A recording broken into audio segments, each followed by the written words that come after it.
Welcome back to True Echo, the channel where untold stories rise from the ashes and justice rings louder than silence. Today we bring you an unforgettable tale of a forgotten promise, a single mother's quiet strength, and a ring that exposed a billion-dollar empire built on lies. This isn't just a story about a broken-down car, it's about a past buried, a truth resurrected, and a family reborn in the most unexpected way. Stay until the end, because this is the story everyone needs to hear. Let's begin. The sun in Texas was cruel that day.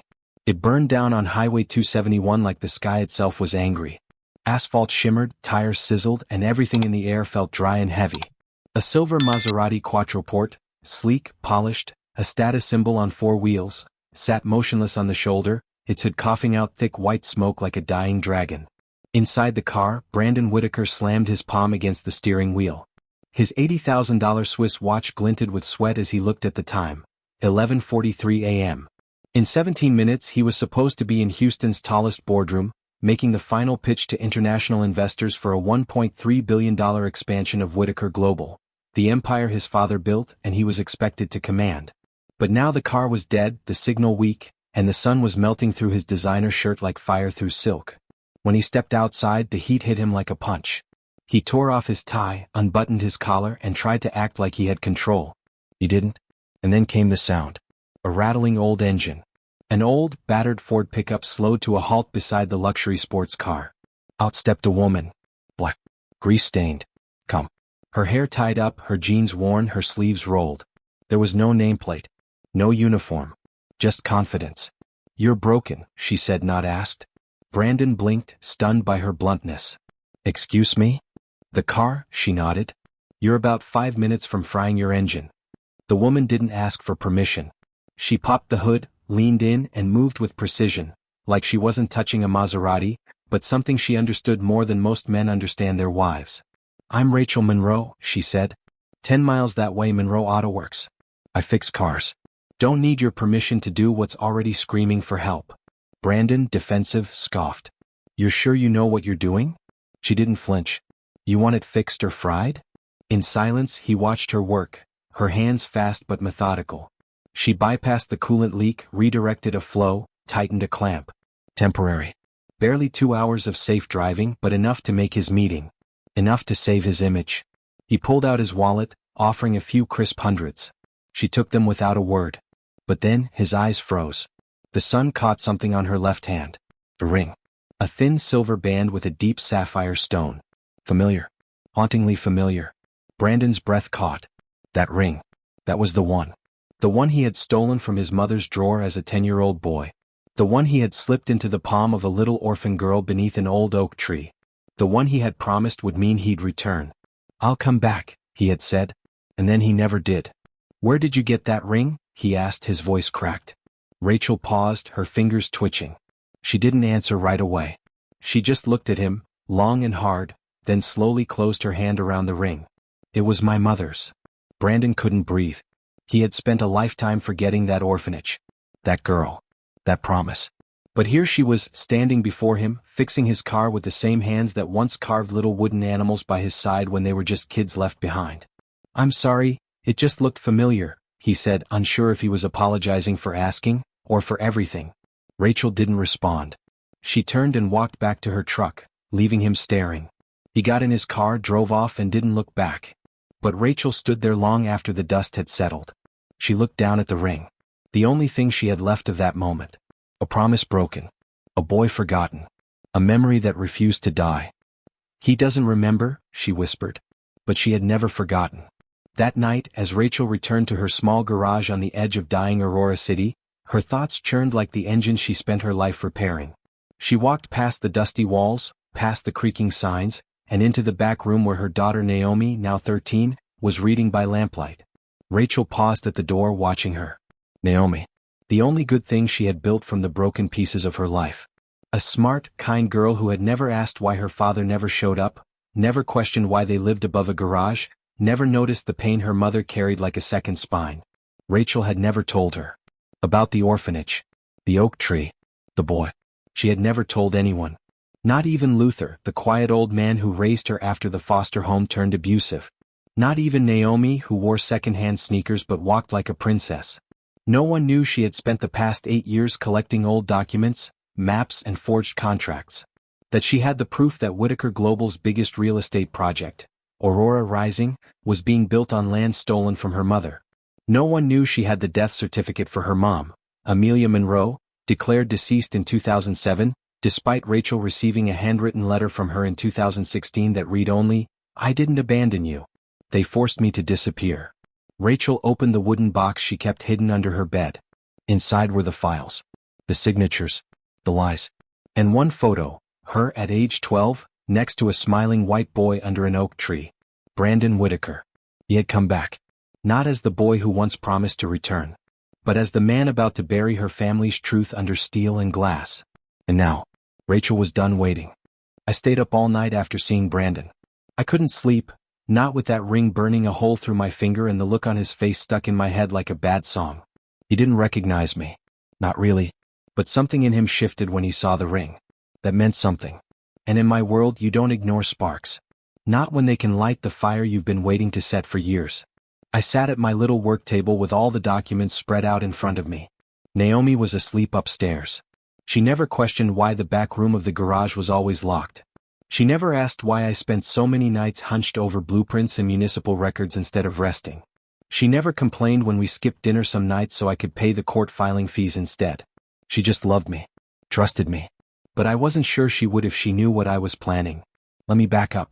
You need to understand something. Aurora Rising, the shining new downtown megacomplex Brandon was building, was sitting on land that once belonged to my mother. Land that was legally acquired after her mysterious disappearance. Except here's the thing, my mother was never dead. Not until someone forged a certificate and buried her story so deep the county didn't even blink. I found her name erased from every deed transfer after 2007.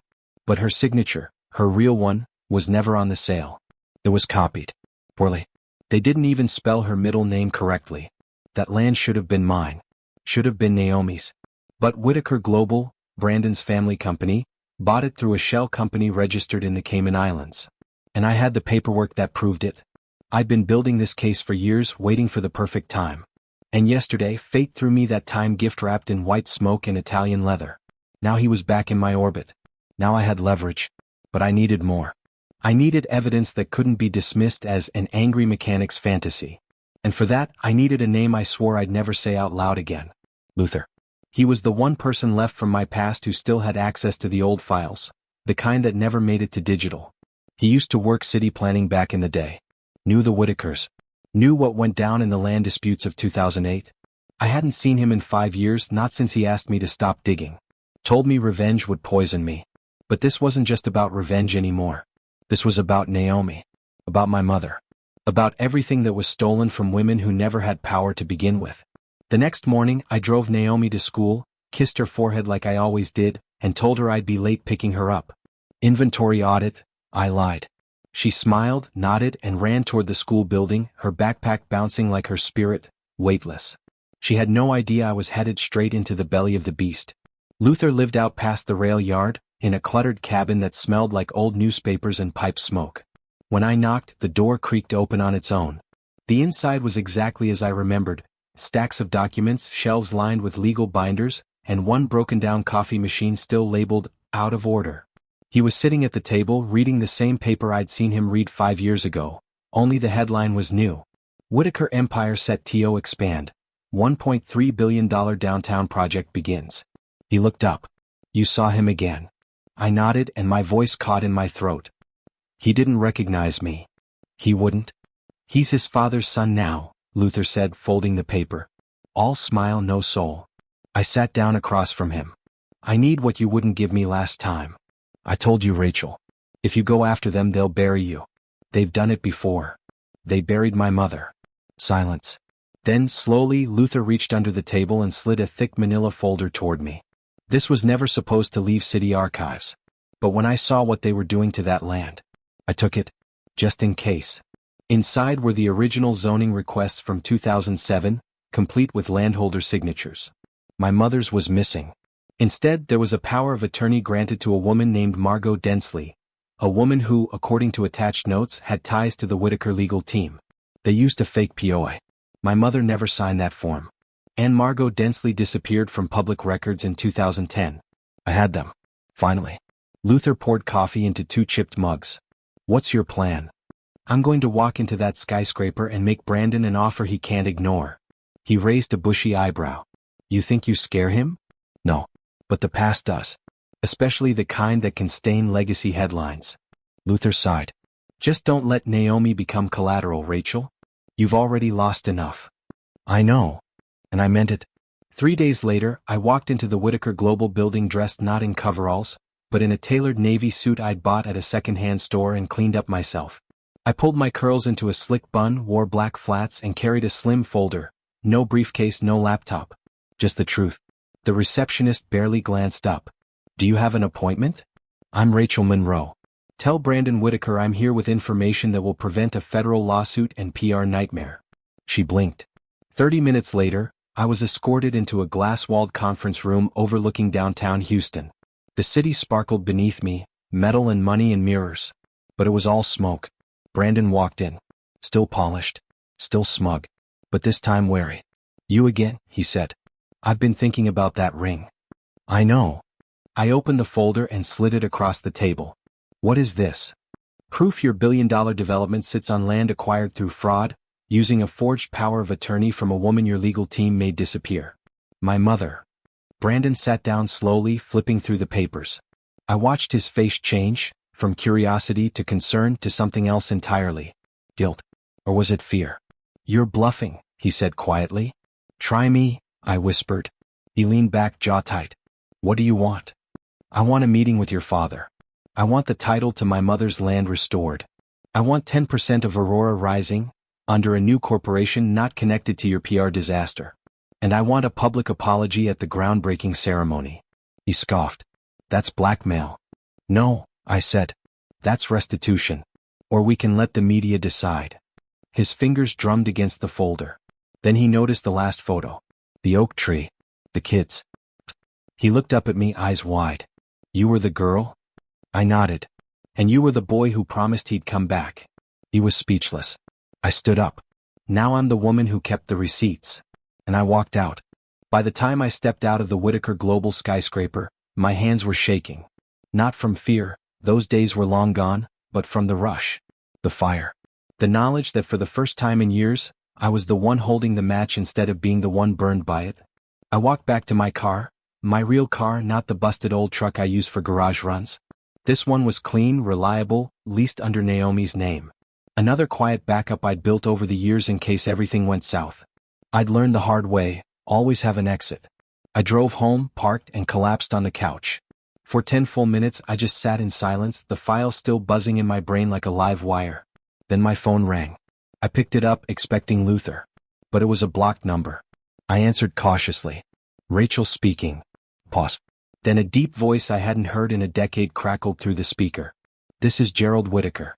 I believe you requested an audience. My chest tightened. I knew that voice. The CEO. Brandon's father. The man whose name had bullied small businesses and bulldozed neighborhoods. Yes, I did. Tomorrow. 10 a.m. My private office. Don't bring anyone. He hung up before I could say another word. I didn't sleep that night either. I laid in bed staring at the ceiling, thinking about how close I was, and how quickly it could all be taken away. Gerald Whitaker didn't play games. He was the kind of man who smiled while gutting your reputation, then left you bleeding in the press. And I was about to walk into his lion's den with nothing but a stack of paper and my mother's ghost behind me. In the morning, I dressed the same as the day before. No earrings. No makeup. Just business. Naomi noticed. You look like a lawyer. I laughed. Just a mechanic with a cause. She tilted her head. Are you gonna win? I don't know yet. But I was sure as hell going to try. Gerald's office was twice the size of my entire home and smelled like old money and new secrets. The kind of room where people sign contracts that change city skylines. He stood when I entered. Tall. Broad-shouldered. Still intimidating after all these years. His hair was grayer, but those eyes? Same ruthless chill. He gestured to a leather chair. Sit. I did. He stayed standing, hands clasped behind his back. I reviewed your accusations, he began. Evidence, I corrected. Let's not get romantic about it. You dug up old documents and think that gives you leverage. It does, I said calmly. Unless you'd prefer to explain to the Houston Post why the city's largest development is built on land acquired through fraud. He smiled thinly. You think the media cares about some mechanic's sob story? I reached into my bag and pulled out my ace. I also have an affidavit from Luther Donnelly, former city planner, and an audio recording from 2008. Want to hear what your lawyer said about my mother's convenient absence? He froze. Got him. You were a child, he said slowly. You don't know what this game costs. I know exactly what it costs. I watched my mother lose everything while men like you got richer. Your mother was mentally unstable. She was diagnosed with postpartum depression. And instead of helping her, you let your people use her as a pawn. He sighed, walked to the window and looked out. So what is it you want? He asked. Really? You give me back what's mine, I said. Or I bring everything down with me. He turned and for the first time I saw it, fatigue. Maybe even guilt. But only a flicker. I'll approve the transfer, he said at last. Quietly. But there will be no press conference, no public apology. No deal. He blinked. You can transfer the land, you can even wire the payout, but if you think I'll let the world believe the Whitakers just donated a slice of downtown out of charity, you're wrong. His jaw clenched. I stood. You don't get to rewrite the ending. Not this time. Then I walked out. A week later, the groundbreaking ceremony for Aurora Rising arrived. I stood among a crowd of reporters, camera crews, and city officials, all dressed in polished suits and fake smiles. I wore jeans and a windbreaker. Uninvited, unacknowledged. Until Brandon stepped to the podium. He looked shaken. Less like a rising star, more like someone who had seen his future collapse overnight. He cleared his throat. Before we begin construction, I want to acknowledge someone whose family history is tied deeply to this land. The crowd murmured. Someone who brought to light injustices long buried. It's time we own that past, not bury it. He looked at me. Rachel Monroe, this is your land. And today we build not just a tower, but a bridge. Gasp. Whispers. Cameras turned to me. I felt the heat rise to my cheeks, but I stood tall. The crowd applauded. For a moment, I believed in redemption. But then I caught Gerald's expression. Stone. Unforgiving. And in that moment, I knew this wasn't over. Later that night, Naomi and I sat on the couch eating popcorn watching cartoons. My phone buzzed and I glanced at the screen. Blocked number. I hesitated, then answered. No words. Just static. Then a voice. You made a mistake. Click. The line went dead. After the call, I sat frozen. My hand still holding the phone, popcorn forgotten in my lap, heart pounding like I was being chased. Naomi nudged me. Mom? You okay? I forced a smile. Yeah. Just spam. But I knew better. That voice, it wasn't Brandon, and it sure as hell wasn't Gerald. It was someone else. Someone in the shadows. Someone who had something to lose if the truth kept rising. I put the phone face down and tried to focus on Naomi's laughter. But my instincts buzzed. Something was coming. 2 days later, I showed up to the garage to find chaos. Caution tape. A fire truck pulling out. My heart stopped. I sprinted to the front. Smoke still drifted from the side windows and Miguel, my foreman, was standing with his hands on his head. What happened? I yelled. He turned, eyes red from smoke and stress. Electrical fire. They said it started in the storage room. Burned out the back wall. All our service records, the old files, gone. No one hurt. He shook his head. Thank God no. But we're shut down. Indefinitely. I staggered back. This place, my sanctuary, my work, the one thing I built from nothing, blackened and broken. And I didn't believe for 1 second that it was an accident. That night, I drove to the empty lot near the river, the one spot I used to go with Mom when she wanted to feel quiet. I parked, stepped out, and screamed.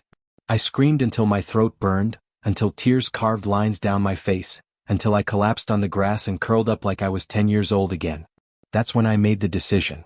If they were going to come for everything I loved, then I'd stop playing defense. It was time to go nuclear. I had backup plans. Always did. 2 years ago, I'd quietly started copying every old file from the garage, insurance forms, invoices, land permits, even photographs, onto a remote drive. Not because I expected sabotage, but because I'd learned one ugly truth from watching my mother get erased. Paper burns. But data floats. I called in favors. A hacker friend from my community college days. A local journalist I once helped tow her car in a storm. Even a lawyer who used to work for Whitaker Global before he grew a conscience. Together we built a strategy. Exposed not just the fraud but the rot. The cover-ups. The shell companies. The property grabs disguised as urban renewal. The contractors paid under the table. The environmental violations buried in manipulated audits. We called it Operation Red Dirt, a nod to the soil they paved over while pretending it was progress. We didn't just want justice. We wanted change. 3 weeks later, the first story dropped. Houston Rewired published the headline in bold. The Empire Beneath the Concrete. One woman's fight against a billion-dollar cover-up. There was my name. My photo. A before and after of my burned garage. The documents. The voice recording of Luther Donnelly admitting how the Whitakers pressured his office. It went viral overnight. I turned off my phone after the 5th call from CNN. The comments poured in. This woman is a hero. I worked on that project. This explains everything. We need to investigate the city council too. Brandon released a statement that same day. I was unaware of the full extent of the past transactions. I fully support a complete review and have stepped aside while the board conducts an internal audit. Stepped aside? No. I knew what that meant. He was preparing to disappear until the dust settled, and then return like nothing happened. Not this time. A week later, I got a message from a burner account. Simple. Direct. Meet me. 9 p.m. Bayou under the 45 overpass. Come alone. Bring everything. I hesitated. Could be a trap. Could be a chance to end it all. I went. Drove slow, headlights off as I pulled near the bayou's edge. The city hummed above, distant and uncaring. The air was thick with humidity and the stench of old oil. A figure stepped from the shadows. It wasn't Brandon. It wasn't Gerald. It was Angela Reyes, Gerald Whitaker's longtime assistant. The woman who stood quietly behind him at every press conference. She looked tired. Hello. You brought the files? She asked. I nodded. Encrypted. I made sure of it. She handed me a USB drive. This has everything. Emails. Meeting transcripts. Even the offshore account routing numbers. I can't live with it anymore. Why now? I asked. She looked away. Because your mother wasn't the only one they ruined. And then she was gone. Just like that. That night, I loaded the drive and saw the truth. They didn't just erase my mom. They erased families. Bulldozed black-owned businesses. Silenced whistleblowers. Paid off inspectors to pass unsafe buildings. Hid profits in the Cayman Islands while claiming the company operated at a loss. And at the center of it all? Gerald Whitaker. I called my lawyer, dropped the files and gave the green light. Class action lawsuit. 37 plaintiffs joined within a week.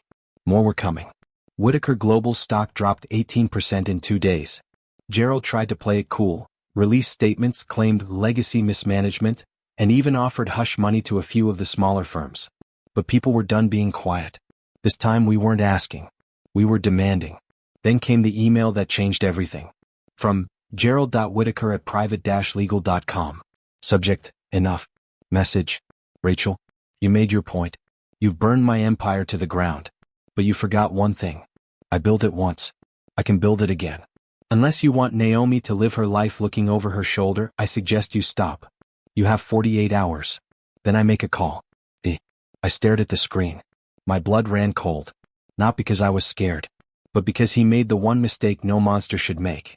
He brought up my daughter. And now it wasn't about land. It was war. I sat in the dark for a long time after reading Gerald's email.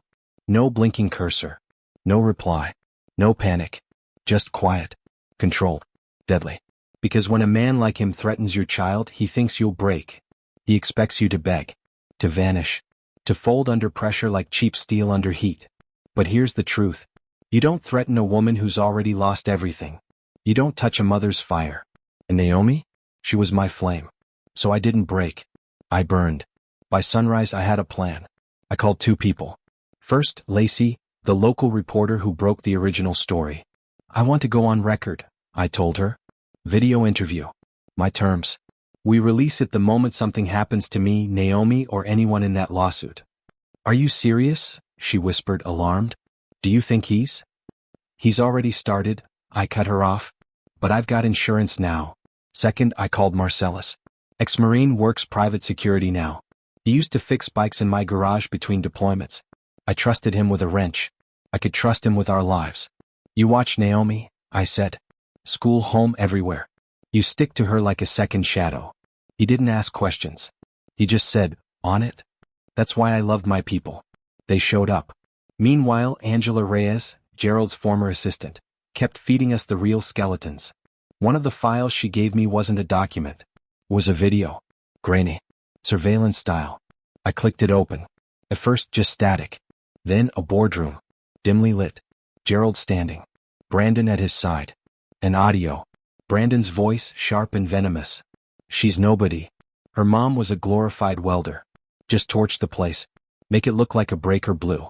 That dump was barely up to code anyway. Then Gerald's reply. Do it clean. No bodies. And make sure the records burn too. My breath caught. They had ordered the fire. It wasn't just an accident. It was a goddamn hit. I sent the video to my lawyer. He nearly choked. This isn't just civil. This is criminal conspiracy. Attempted arson. Possibly racketeering. Exactly, I said. So when this goes public, I want the DA already on standby. But before we dropped the bomb, we needed one final piece. The money trail. I met with my hacker friend again, Lena. She had pink hair, vape in hand, and the mood of someone who trusted zero banks and all algorithms. I need to follow their offshore wires, I told her. She grinned. Finally. Something fun. It took her 36 hours. She cracked the shell companies, the transfers through Dubai, the tax shelters in the Caymans. And guess whose name showed up? Brandon Whitaker. He wasn't just complicit. He was the financial architect. He moved the funds that paid for the bribes. He signed the checks for the demolitions. And worst of all, he authorized the acquisition of my mom's land, 5 days after she was found dead in her truck. The timeline was damning. The silence was criminal. The intent? Clear as day. Now I was ready. We set the plan in motion like clockwork. Lacey prepared the article, timestamped to publish at 9 a.m. sharp. My video interview, raw, emotional, no makeup, just truth, would drop on YouTube and every major social platform. The lawsuit filings were scheduled for release to every local and national media outlet, complete with a breakdown of charges. Angela gave her sworn affidavit to the court. The video? Sent to the Houston District Attorney with a simple subject line. Whitaker's War. We didn't knock. We kicked the door in. At 8:59 a.m. I kissed Naomi's forehead and whispered, everything's about to change. By 9:03 my phone nearly exploded. I watched the views skyrocket. 10K. 25K. 80K. 500,000. Within the hour, my face was on the local news. By noon, CNN had picked it up. Mother's War. Rachel Thomas exposes billionaire scandal. At 1:12 p.m., the district attorney issued a formal statement confirming an investigation. At 1:38, police raided the Whitaker offices. And at 2:05 p.m., Gerald Whitaker was arrested at the airport. Trying to flee. With a fake passport. Like a damn villain in a B-movie. Brandon? He tried to play slick. Went live on Instagram with his lawyer, claiming victimhood. This is a smear campaign. My family's being hunted. But when the video of him ordering the garage fire hit TikTok, the comments weren't kind. One said, you messed with a mechanic and her mama. Enjoy prison, punk. By 6 p.m. he was in custody too. I stood in my garage's ruins that night, the caution tape fluttering like haunted streamers, watching the city shift. For the first time in years I felt still. Not scared. Not furious. Just still. Like the worst was over. Like justice had finally begun to speak in a voice loud enough for the deaf to hear. And then, the knock came. Not on my door. On my heart. From my daughter. Mom? Naomi asked, staring up at me from the back of my truck, oversized hoodie hanging off her shoulder. Why did they hate us so much? I crouched down, wrapped my arms around her. They didn't hate us, I whispered. They feared us. Why? Because we remember. We build. We survive. And they can't erase that. She smiled. Not quite understanding. But feeling it. She nodded and said, can I help rebuild the garage when it's time? My throat tightened.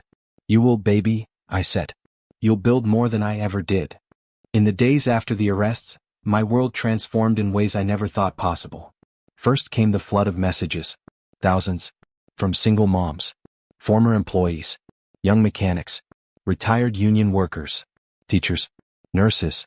Even former soldiers who'd once worked side gigs fixing brakes just to keep the lights on. They all had stories like mine. Stories no one believed until now. My inbox was a graveyard of quiet courage and whispered injustice. But more than that, my story became a spark. A rallying cry. And the city? It listened. It started with a mural. One day Naomi and I drove past the empty cinderblock wall next to the gas station down the street, and there it was. My mother. Painted 10 feet tall in her grease-stained overalls, welding mask lifted, flames dancing in her eyes. And beneath her? A woman built this city. I stopped the car. I got out. I cried. Not because of the paint, but because someone remembered. Someone saw her. Someone honored the hands that never got a statue. By the end of that week, 5 more women came forward to join our lawsuit. They weren't mechanics. They weren't engineers. They were janitors, secretaries, single moms with 2 jobs and 0 safety nets. But every one of them had been chewed up and spit out by Whitaker Industries in one form or another. Forced resignations, non-disclosure threats, fake misconduct reports, burned buildings, disappearing pensions. Each story more gutting than the last. But together, we weren't just victims anymore. We were witnesses. Then a phone call. From Washington. A woman introduced herself as Congresswoman Elena Ruiz. I remembered her vaguely from the news, progressive, tough, always challenging corrupt corporations. I saw your interview, she said. I cried with my mother while we watched it. She asked to meet. We did. She wasn't just interested in Gerald or Brandon. She wanted to investigate the whole contracting ecosystem that allowed people like them to operate. Within weeks, we testified on record before a federal oversight committee. Angela too. I told them about the fire. Angela told them about the bribes. And then Lena, the hacker, broke down the offshore shell game like she was teaching first-grade math. By the time we finished, you could hear a pin drop. And then came the final blow. During a federal probe, they discovered something no one expected. Brandon had laundered company funds through a fake charity. It had claimed to help low-income students into STEM fields. In reality, it funneled donations back into his own political PAC. The disgust on every news anchor's face was enough to paint the sky. But when it was revealed that the charity used my mother's name, the M. Thomas Foundation, without our permission, that was it. Public opinion turned to rage. Protesters marched. Shareholders revolted. The Whitaker name became poison. The company crumbled in under 3 months. All their contracts were frozen. Their stock delisted. A major class action lawsuit was filed by over 300 former employees. And the Whitaker family? Bank accounts seized. Properties liquidated. Even their private jets, auctioned off by the government. But that wasn't the best part. The best part came in a plain white envelope, delivered to my door by certified mail. A letter. From the City Planning Commission. Naomi opened it for me. Mom, she said slowly, eyes wide, they're offering you the garage land. For $1. I blinked. What? They said it belongs to you. Legally. The transfer went through after the investigation. The bribes nullified the previous claims. They want you to own it again. I stared at the page. For a moment I couldn't breathe. Then I whispered. My mom got her land back. Naomi corrected me. No, she said, smiling. You got it back. For both of you. We rebuilt it from scratch. With volunteers. With love. With a GoFundMe campaign that raised over $180,000 in a week. The new garage? We named it Torch and Daughters. Because every flame deserves to be passed down. Naomi helped paint the sign. She was there when we reopened the doors. So were all the women who testified. And on the first day when the reporters came, I gave a short speech. Nothing fancy. Just one line. This isn't just about machines. This is about dignity. And we fix both here. They printed that line in the paper. Tattooed it on a few arms too. I didn't mind. Brandon and Gerald? They both pled guilty to conspiracy, fraud, and obstruction of justice. Their plea deals avoided maximum prison time, but they were banned from ever serving in executive roles again. Their reputations? Gone. Their legacy? Shattered. I never got an apology from either. Didn't need one. Because silence from cowards can never undo what was built by honest hands. And one day, just one more little twist, an envelope arrived at the garage. From a foundation I'd never heard of. Inside was a single sheet of paper. You have been nominated for the Rosa Parks Engineering Courage Award. For defending women, family, and fire. I didn't even know such an award existed. But the thought that someone, anyone, thought I deserved it? That made me sit down and cry all over again. Not because I felt like a hero. But because I wasn't alone anymore. I told Naomi, one day this place will be yours. She grinned. I know. And when it is, you protect the ones they underestimate. I will. And don't let anyone tell you you're too small to fight back. Naomi picked up a wrench, held it high, and said, "They'll never forget us again." The first winter after we reopened the garage, I found Naomi sitting outside before dawn, knees pulled to her chest, breath misting in the air, grease under her fingernails just like mine used to be. She wasn't cold. She was thinking.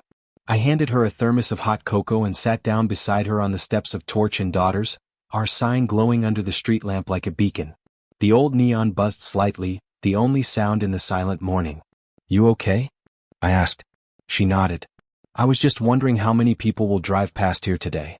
How many will even notice us?" I smiled softly. "They'll notice when they need us. Just like your grandmom always said, no one looks twice at the mechanic until the engine catches fire." She laughed and then fell quiet again. "But Mom," she whispered, "what if one day, no one remembers her? What if they forget you too?" I looked down at her, this beautiful girl growing into her own voice, her own steel. And I said something I hadn't said out loud in years. "Then we keep telling the story. And that's what this has all been. A story. A story they tried to erase with contracts and fire. A story they buried under lawsuits and lies. A story about a woman who built something with her bare hands, and a daughter who rose from the ashes. Because the truth? It doesn't die in silence. It waits. And then it rises." Months passed. We added 2 new bays to the shop. Partnered with a local women's shelter to offer apprenticeships.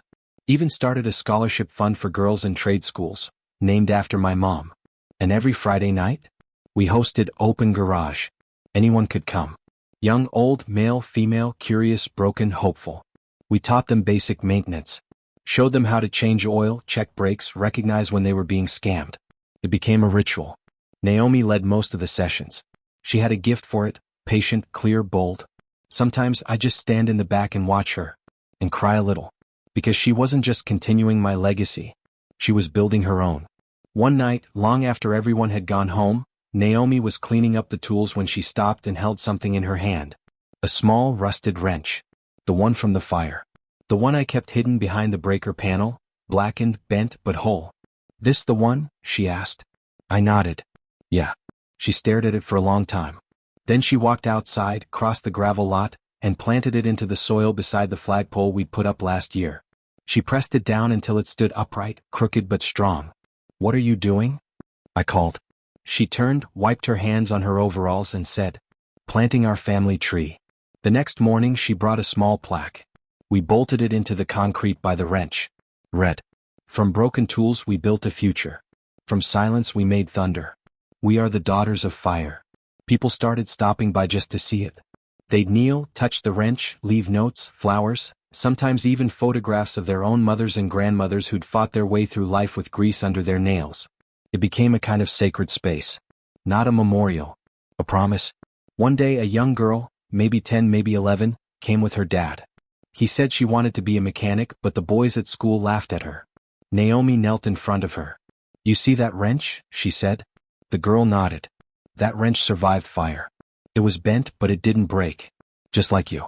You bend when they push you. But you don't break. Ever. Got it?" The girl smiled wide and nodded. I saw her eyes catch fire that day. Just like Naomi's once had. Just like mine once did. Just like my mother's always had. A few months later, I stood in front of a crowd at City Hall as they unveiled a new initiative named after our garage, Torch Rising. It was a city-funded job training program for women in trades. Free. Accessible. Backed by unions and funded through private donations. The mayor looked at me and said, "Rachel, you turned a burned building into a movement. You didn't just fix cars. You fixed a city." I didn't cry until I got home. Naomi was waiting on the porch. "You're gonna be on stamps someday," she teased. I laughed. "I don't care about stamps," I said. "I care about you. I care about what we build next." She nodded. "Then let's keep building." Some nights when I'm alone in the garage, I still hear the past. The hiss of fire. The click of the old socket set.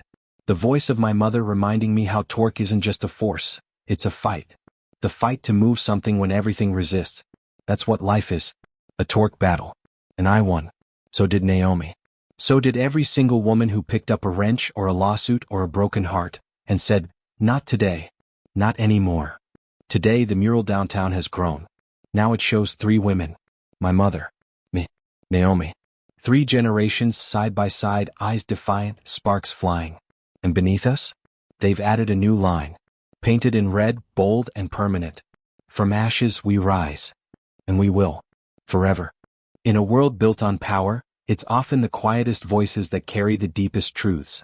Rachel Monroe was never supposed to be remembered, but when the man who once promised to return finally saw the ring on her finger, everything unraveled. Lies collapsed. Empires fell. And the forgotten became the face of justice. As Rachel once said, "They forged my mother's death, but they couldn't bury the truth." If this story moved you, don't just watch, be part of the movement. Subscribe to True Echo for more real, raw stories that reveal the courage hidden in everyday people. Leave a comment. What would you have done in Rachel's place? And share this video, because one click could inspire someone else to rise.